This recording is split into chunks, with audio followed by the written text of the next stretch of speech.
Dans cette nouvelle et dernière vidéo de notre série sur la précarité énergétique, on s'intéresse à une problématique particulièrement difficile pour les ménages en situation de précarité énergétique, à savoir la coupure de contrat.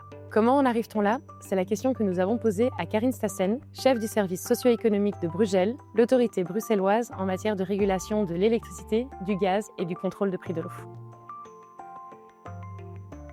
La coupure peut survenir dans différentes situations. Par exemple, un déménagement où le ménage a oublié de prendre un nouveau contrat. Une coupure suite à un problème de réseau. Mais pratiquement toujours, la coupure résulte d'un défaut de paiement. Comment est-ce que ça débute? Ça débute par une absence de paiement d'une facture d'acompte ou de régularisation. Alors, les rappels s'enchaînent, le fournisseur envoie une mise en demeure et in fine, il demande la coupure. La coupure peut se dérouler à différents niveaux, auprès d'un juge de paix, suite à une fin de contrat ou encore auprès d'une autorité administrative. Le fournisseur adresse une citation en justice de paix au client. Celui-ci doit se présenter devant le juge de paix.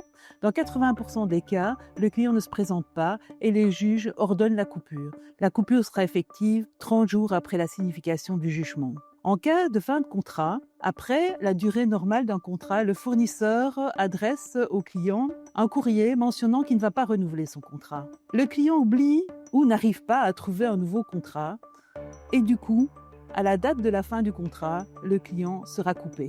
Il faut quand même rappeler que dans les différentes régions, durant la période hivernale, le client ne peut pas être coupé. Soit entre le 1er octobre et le 31 mars, le client qui devait être coupé sera repris par son gestionnaire de réseau et alimenté au tarif social, mais la coupure, in fine, s'il n'y a pas un nouveau contrat, sera effective au 1er avril. La coupure peut être vue de manière systémique. C'est un échec collectif, un échec sociétal. C'est un échec d'abord pour le client qui se voit brutalement coupé d'électricité et de gaz. Il n'a pas réussi à honorer ses factures, il n'a pas réussi à trouver l'aide nécessaire, il n'a pas réussi à prendre un plan d'appurement avec son fournisseur. Pour le fournisseur, c'est un échec aussi parce qu'il n'a pas réussi à capter son client et il se retrouve avec des dettes, avec des impayés. Et surtout, c'est un échec sociétal.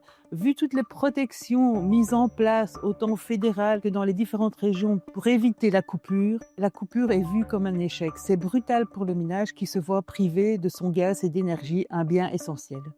Une fois que la coupure est effective, l'histoire n'est pas terminée. Le ménage doit souscrire un nouveau contrat auprès d'un nouveau fournisseur. Pour ce faire, il lui est conseillé de s'adresser au CPAS qui pourra lui conseiller un nouveau contrat, mais aussi l'aider à prendre des mesures pour payer ses dettes chez son ancien fournisseur.